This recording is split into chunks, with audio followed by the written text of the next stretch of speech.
What happened in that hearing room yesterday shook everyone watching. Supreme Court Justice Brett Kavanaugh looked stunned as Representative Denzel Washington made his case with such calm precision that it changed everything in just 3 minutes. This was supposed to be a normal meeting, but it became one of the most memorable moments in recent legal history. It all started when Kavanaugh got annoyed and decided to talk down to the congressman. "With respect, Congressman," Kavanaugh said in a dismissive tone, "these are complicated legal matters that need real expertise." Washington didn't react. The room went quiet, not because anyone was shouting, but because of the silence. Everyone knew something big was about to happen. What came next wasn't an argument. It was a masterclass. Washington calmly picked apart First Amendment law so well that even an experienced justice couldn't respond with facts, principles, or attitude. If you're tired of watching respected black men get interrupted or talked down to despite their knowledge and experience, what happened next was incredible.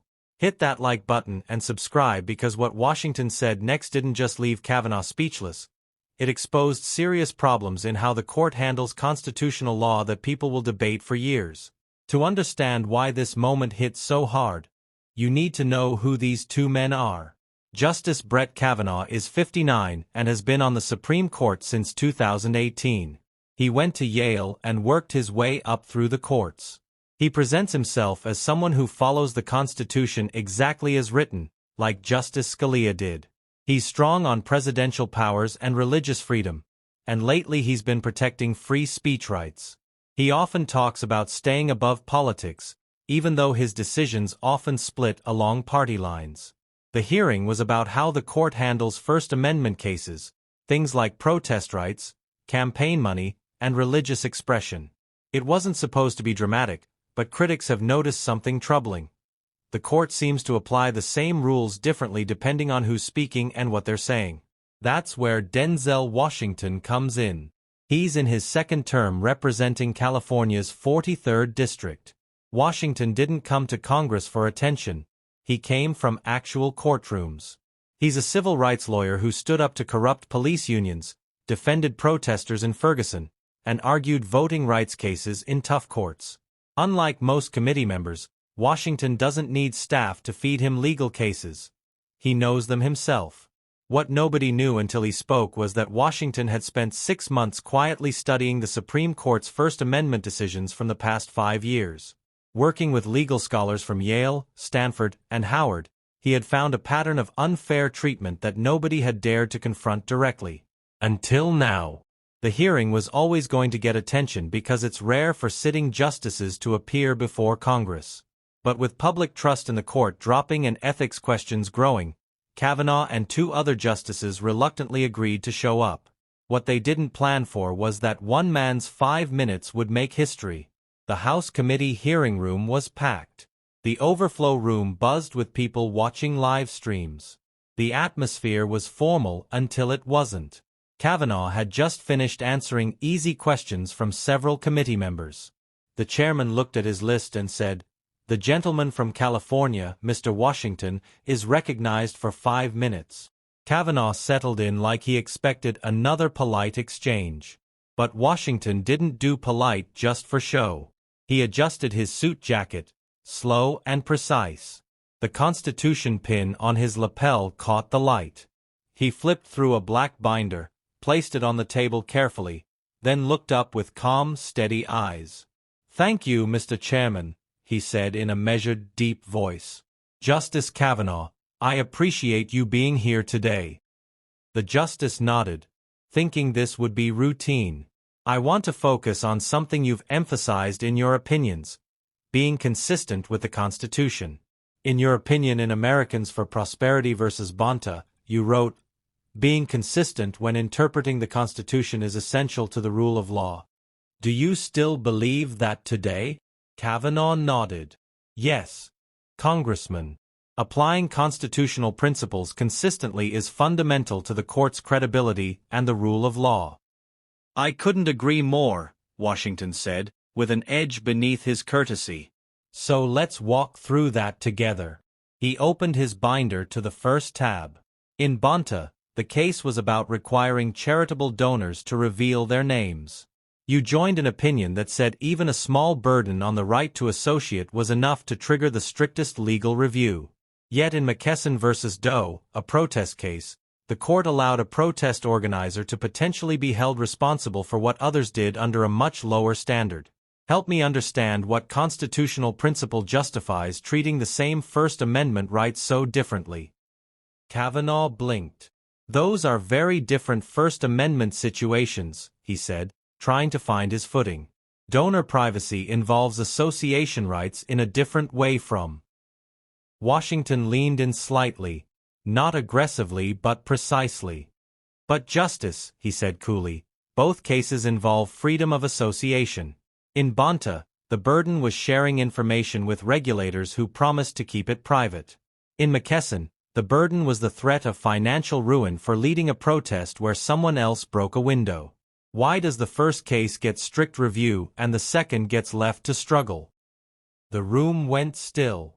No shifting chairs, no whispered conversations. Just eyes focused on a Supreme Court justice who was now clearly calculating his response. Well, the actual facts and government interests, Kavanaugh began, are different. Yes, Washington nodded. But the principles, the constitutional principles, should stay the same. Isn't that what the rule of law requires? Kavanaugh paused. Washington didn't. He turned a page, his tone still calm but cutting. Now let's talk about Kennedy versus Bremerton School District. You sided with the majority. A public school football coach had the right to pray visibly on the 50-yard line. The court said even the possibility of indirectly pressuring students wasn't enough to stop that expression. He raised an eyebrow. Yet in City of Austin versus Reagan National Advertising, decided just months earlier, you allowed restrictions on signs, literal messages, based on concerns about how they might look. Both cases asked the court to weigh free speech rights against possible harms. But in one, you protected speech like it was sacred. In the other, you let the city silence it. Kavanaugh shifted again, this time obviously uncomfortable. Congressman, these are complex constitutional issues. They depend heavily on context. I'm not simplifying them, Washington cut in, low and clear. I'm holding them up to the light. Because if consistency is what the Constitution demands, then selective application is what destroys it. You can't build trust in justice on a foundation that shifts depending on the judge's viewpoint. He turned to another page. Let me be more specific. In Americans for Prosperity, you wrote that history and tradition must guide First Amendment analysis. Yet in Kennedy, the majority barely considered historical practices about separating church and state in public schools. Instead, the opinion leaned into modern interpretations of religious expression. So tell me, Justice, how do you square that? Same term, two cases, same constitutional clause. Two completely different approaches to history and tradition. You could hear the breath leave the room. The packed House chamber had gone from listening to leaning in. Reporter hands scrambled across keyboards. Phones tilted slightly for better audio. Everyone knew they weren't watching just another round of committee questions. They were watching someone put the Constitution on trial, and the justices with it. Kavanaugh's discomfort was no longer subtle. He adjusted his cufflink, leaned forward, then back. With all due respect, Congressman, he began, his voice calm but clearly talking down to him. These are complex constitutional matters that require significant legal expertise. Each case has unique circumstances the court must evaluate within the bounds of text, precedent, and tradition. There it was, the mistake. The tone wasn't just dismissive. It was the tone of someone who just underestimated the wrong man. Washington didn't flinch. He didn't raise his voice. That wasn't his style. He just locked eyes with Kavanaugh, still a stone, and said, Justice Kavanaugh, before I ever walked into this building, I spent 15 years in courtrooms defending constitutional rights. I've argued First Amendment cases that made it to the Fifth Circuit. I've stood next to clients whose lives were destroyed by government overreach. So when I speak about constitutional principles, I know exactly what they look like in practice. No one made a sound. Even the cameras felt like they were holding their breath. He continued, voice steady as steel. This isn't about whether cases have different facts. We all understand that. This is about whether the analysis changes depending on who's speaking and what they're saying. He walked to the side screen and tapped twice. Two opinions appeared side by side. In these two opinions, both issued in the past 2 terms, your court applies strict scrutiny to protect religious speech and rational basis to nearly identical secular speech. Now, the Constitution doesn't say one gets more protection than the other. You said it yourself in your writings. The First Amendment protects freedom of speech, not a hierarchy of beliefs. Washington stepped forward, opening a folder with Madison's writings and early Supreme Court opinions. The original public meaning didn't pick favorites. It didn't say religion gets more rights than labor, or that corporations get more speech than protesters. He turned again, the full weight of his voice pressing down, not loud but heavy. And yet here we are. Kavanaugh tried to recover. Congressman, I assure you the court strives for consistency, but each case. Justice, Washington said, interrupting not rudely but firmly, like a man who had lost patience with performances, I've reviewed 7 First Amendment cases from the past 3 terms. And in every one, the level of scrutiny applied lines up not with the principle, but with the politics. When conservative religious interests are involved, strict scrutiny. When it's workers' rights, progressive speech, protest protections, suddenly rational basis becomes good enough. That's not legal reasoning. That's shopping for outcomes. He displayed a chart. Clear, simple, devastating. Case names, decisions, standards of review. The pattern was undeniable. Even across the aisle, committee members sat frozen. Some nodded, some stared at the chart like it had revealed a truth they'd ignored too long. No one dared interrupt. And one more thing, Washington said, voice quieter now but sharper. Your own writings before your confirmation warned about the dangers of ideological interpretation. You wrote that neutral principles must remain neutral. And yet here we are. He stepped back slightly. You may call these matters complex, Justice, but when the same freedom is applied differently depending on who's speaking, that's not complexity. That's contradiction. And it demands accountability. Silence. He didn't celebrate. He didn't grandstand. He just stood there, solid, grounded, watching the room realize what had just happened. Because in under 5 minutes, Washington hadn't just questioned a Supreme Court justice. He'd taken off the mystique and shown the inconsistencies underneath. And he wasn't done yet. The room temperature had shifted completely. What started as another routine oversight hearing was now something else entirely. Washington, seated calm but alert behind the microphone, had done what few could, turned a public inquiry into a lesson. Not a lecture, but a reckoning. Justice Kavanaugh, once confident and even a bit condescending, now sat noticeably braced. Because this wasn't political theater. This was case law and accountability laid bare. Then Washington opened a final binder, slow, precise. Not for drama but with the deliberate control of a man who knows exactly what comes next. Justice Kavanaugh, he said, locking eyes across the chamber, let's speak plainly. I'd like to bring your own words into the light from your days before the bench. Kavanaugh blinked. Wary. You wrote, and I quote, in your 2012 Harvard Law Review piece, the cardinal sin of First Amendment jurisprudence is treating similar speech differently based on who says it or whether the message is popular. Sound familiar?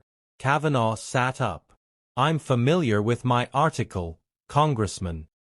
I'm glad you are, Washington replied without missing a beat, because I've gone through all 23 First Amendment cases decided since you joined this court. Every one of them. He let the weight of that sentence hang before continuing. And what I found is this. When the speaker is a religious entity, a conservative advocacy group, or a corporate interest, you applied strict scrutiny every time without fail. But when the speaker was a protester, a labor union, or a civil rights organization, you applied intermediate scrutiny or lower 91% of the time. Silence. Not just respectful, stunned. Washington didn't need to raise his voice. He just laid the facts on the table, clean and sharp. He clicked the remote. Two opinions appeared side by side on the screen behind him. These rulings, just 4 months apart, involve nearly identical speech restrictions. But look here, he gestured to the text. Two entirely different constitutional standards. The only real difference was who was speaking and what they were saying. Kavanaugh adjusted his tie, clearly off balance.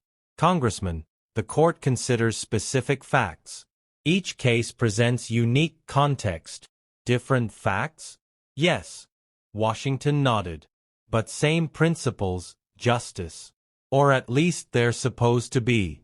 That's your own rule. Not mine. Another click. More excerpts, this time from Madison, from early court precedent. Washington didn't just argue, he walked them through legal doctrine like a man who had lived it in courtrooms for decades. You've built your judicial identity around neutrality, justice, around constitutional text and history. But the pattern in these cases tells a different story. A story where strict scrutiny follows ideology, not law. Kavanaugh tried again. Judicial decisions must reflect nuanced realities. You can't reduce constitutional interpretation to a spreadsheet. I'm not reducing anything, Washington replied, quiet but commanding. I'm revealing the inconsistencies, and I'm quoting your own words to do it. He leaned forward just slightly, the room holding its collective breath. The First Amendment doesn't care if a message is convenient or disruptive. It doesn't carve out a safe space for corporate faith while silencing civic resistance. If we're going to uphold the Constitution, we have to uphold it for everyone, or we're just playing favorites under the robe. Phones were in the air now, reporters scrambling, not for sound bites, but for history. And here's the truth, Washington finished, voice steady. When courts bend the rules based on who's speaking, they're not applying the law. They're managing the optics. Kavanaugh, now visibly rattled, tried once more. You're blending multiple lines of jurisprudence to construct an illusion of bias. Washington shook his head, slow and deliberate. I'm not blending anything, Justice. I'm holding your decisions up to the light and letting the inconsistencies speak for themselves. For example, Washington said, stepping slightly forward now, voice low and deliberate like he was cross-examining truth itself. In Americans for Prosperity, you wrote that even minor burdens on association must survive strict scrutiny. Yet in Cedar Point Nursery, decided that very same term, you joined an opinion applying rational basis review to a significant burden on labor organizing. Now, that's also association protected by the same First Amendment you say you're defending. He didn't raise his voice. He didn't need to. His rhythm, measured, unshakable, did the cutting.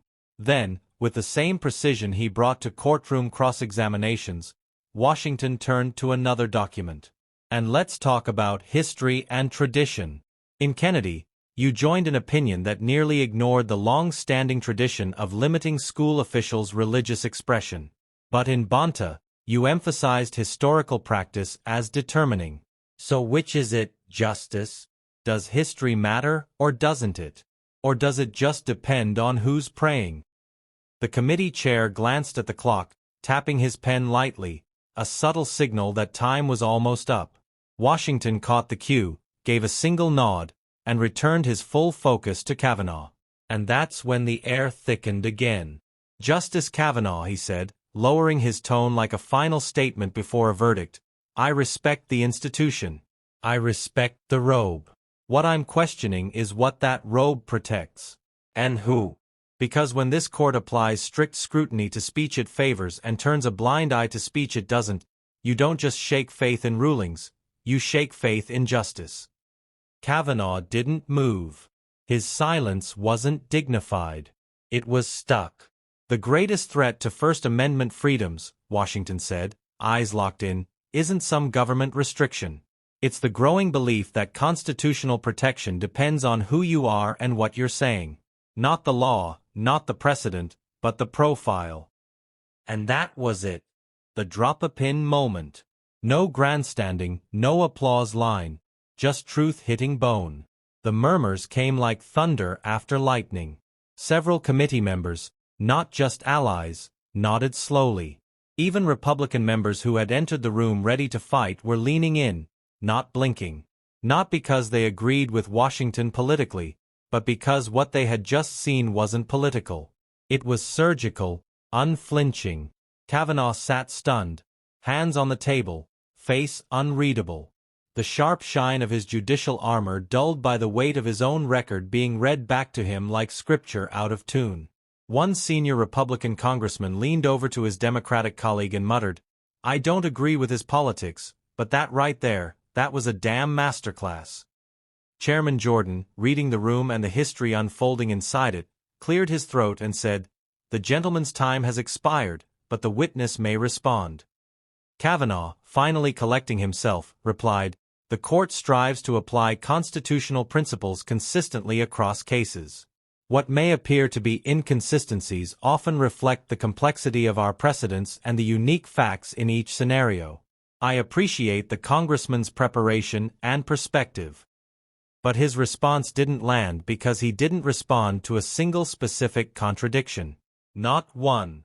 The man known for his eloquence and legal command had just been rendered silent, not by showmanship, but by facts, by principle, by someone he thought would be easy to dismiss. As the chair moved to the next speaker, several members rose, quietly approaching Washington. No handshakes, no photo ops. Just respect. A veteran congressman, once a clerk on the D.C. circuit, was overheard saying, "That's the best constitutional analysis I've seen on this committee in 20 years. And then the real storm began. Within hours, clips of the exchange had gone viral. Not celebrity viral, substance viral. Constitutional class and Washington schools Kavanaugh were trending nationwide.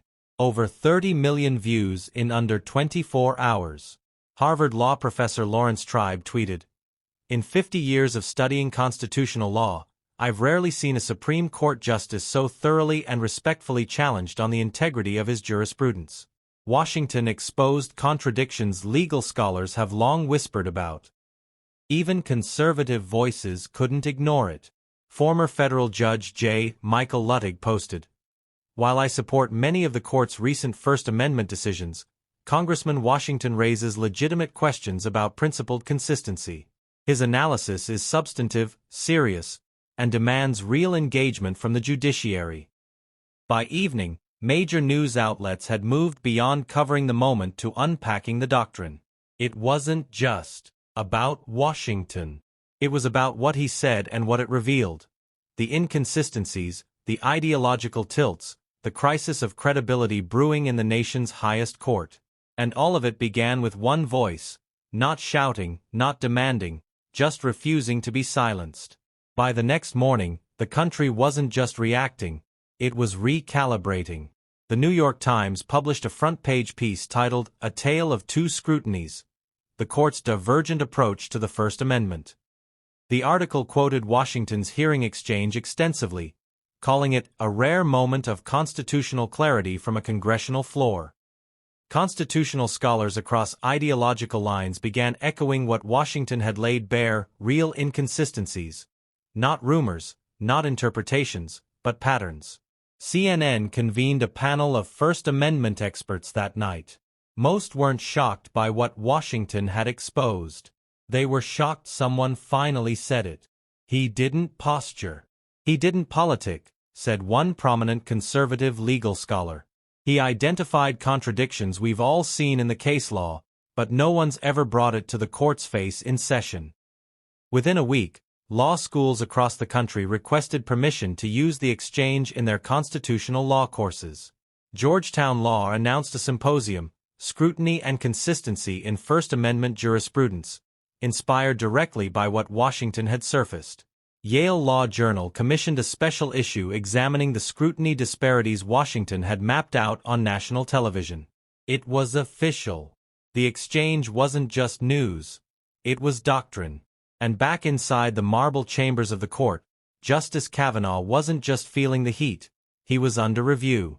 Court watchers noted how dismissive he had been at the start, how confidently he leaned on titles and tone, only to find himself unable to answer the very contradictions he helped write. The Washington Post ran a headline that afternoon, "Kavanaugh's First Amendment Jurisprudence Under Scrutiny." Their analysis traced the same arc Washington had charted live, the same speaker-based inconsistency, the same outcome-driven pivots. On legal blogs, students and scholars were debating something new, the Washington test. Not a partisan jab, not a PR stunt, a standard. Does a justice apply the same level of scrutiny regardless of who is speaking or what they're saying? One Harvard professor noted, "I've been teaching constitutional law for 30 years. This exchange has changed how I frame judicial neutrality." Inside the court itself, whispers became discussions. According to the New Yorker, several justices had privately acknowledged that Washington had touched something real. Doctrinal tensions that the public hadn't seen spelled out so plainly before. Even a few conservative justices, according to an anonymous source, were concerned not just about the analysis but the perception. If a member of Congress can identify patterns so clearly, what does that say about the objectivity of our review? The story by then was no longer about a single moment. It was about impact. Washington's performance in that hearing transformed his national profile, not as a celebrity, not as an actor-turned-advocate, but as a constitutional heavyweight. Invitations flooded in from law schools nationwide asking him to speak on the First Amendment and judicial accountability. The American Constitution Society invited him to keynote their national convention. The title of his address, "Neutral Principles and the Myth of Equal Speech." The National Bar Association went a step further, announcing the creation of a new award, the Denzel Washington Prize for Constitutional Integrity, given annually to a law student who demonstrates exceptional ability to identify inconsistencies in constitutional doctrine. The first recipient, a third-year student from Howard University, called the honor a reminder that the law doesn't just live in books. It breathes in who dares to speak. But the most significant shift wasn't in awards or headlines. It was in how Congress approached its own role. Commentators began using the phrase, "the Washington model," to describe a new form of oversight, one not driven by politics but by rigorous precision. No personal attacks, no grandstanding, just rigorous, respectful confrontation built on the law itself. 2 weeks later, Pew Research published a national poll. 71% of Americans across political lines said they believe Supreme Court justices should be required to explain apparent inconsistencies in their constitutional reasoning. 64% said they supported binding rules on doctrinal transparency. The needle had moved, and it moved with clarity. 3 months after the hearing, it all came full circle. The court returned to hear oral arguments in a high-profile First Amendment case involving protest rights. The country watched closely, not for the lawyers, not even for the justices, but to see whether the standard would shift, whether scrutiny would hold, whether the bench had been changed not by a legal revolution but by a single man refusing to be dismissed. The courtroom was packed that day, but you could feel it, the shadow of that congressional chamber, of that microphone, of that voice. Not loud, not flashy, just steady, clear, unflinching. Washington didn't just ask the question, he became the question. Do we still believe the Constitution protects everyone equally, or only the ones we already agree with? And America's answer was still unfolding. Court observers noted a visible shift in tone during oral arguments just weeks after the hearing. Several justices, including Kavanaugh, began framing their questions around the issue of scrutiny consistency, echoing the critique Washington had delivered with surgical calm. Legal correspondents picked up on it immediately. Something had landed. 4 months later, when the court issued its opinion in a new First Amendment case, eyes turned to Kavanaugh's concurring opinion. And there it was, a marked change. While he didn't cite Washington by name, the subtext was clear to anyone who'd watched the hearing. The court must remain vigilant in applying consistent scrutiny standards regardless of speaker identity or message popularity. That is a cornerstone of First Amendment integrity. A professor from Yale Law wrote in COTU's blog, "This is not the same Brett Kavanaugh we saw a year ago." His renewed emphasis on viewpoint neutrality suggests principled critique from co-equal branches of government can in fact shape judicial evolution. 6 months after the hearing, Washington introduced the Judicial Transparency and Consistency Act, requiring the Supreme Court to clearly identify and justify the level of scrutiny applied in all constitutional cases. What shocked many wasn't the bill. It was the response. Bipartisan support. Even conservative legal organizations, typically skeptical of congressional oversight, endorsed it as a safeguard for principled constitutionalism and equal treatment under law. The hearing was no longer just a headline. It had become a moment where intellect outranked status, where preparation dismantled presumption, where the voice of a black man with deep legal understanding stood against institutional dismissal. And won. Social media exploded. Clips from the hearing circulated with tags like, "How Denzel Demolishes Doctrine," and "First Amendment Masterclass." But it wasn't just spectacle. It was inspiration. A viral TikTok from a first-year law student summed it up. He didn't raise his voice. He didn't flex. He just stood there, steady, calm, and broke down decades of selective precedent like it was arithmetic. That's power. 1 year after that moment, the Georgetown Law Journal published a comprehensive analysis confirming the very inconsistencies Washington had laid out in that hearing room. It became required reading at Columbia, Stanford, Howard, and beyond.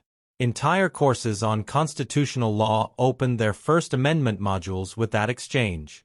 As for Justice Kavanaugh, he never publicly admitted the impact, but his opinions began to show it. Legal scholars started highlighting the post-hearing pivot, where scrutiny standards became less ideologically fragmented and more textually faithful. One wrote, "Kavanaugh's recent opinions reflect a jurist who now sees consistency not as optional but as existential." The confrontation, one man against a legacy of judicial selectivity, had transformed from a momentary skirmish to a defining case study in constitutional accountability. Law schools now teach it not as a clash of personalities but as a rare display of democratic dialogue at its most potent, when truth armed with law checks power without apology. Perhaps the most telling legacy of that exchange came in the form of a new constitutional law casebook. Its chapter on scrutiny standards opened with a full-page transcript of Washington's questioning and the response it never quite received. The chapter closed with a single sentence. "The strength of our Constitution is not that it silences critique, but that it survives it." If this story of legal mastery and moral clarity moved you, don't just scroll, like, share, subscribe. Because when knowledge is weaponized for justice, when calm black brilliance refuses to yield to pretense, the Constitution breathes a little easier. And so do we. What other moments of truth to power inspired you? Drop them in the comments. Let's keep this conversation alive, because a republic that forgets how to question forgets how to protect. And justice, true justice, doesn't wait for applause. It waits for accountability.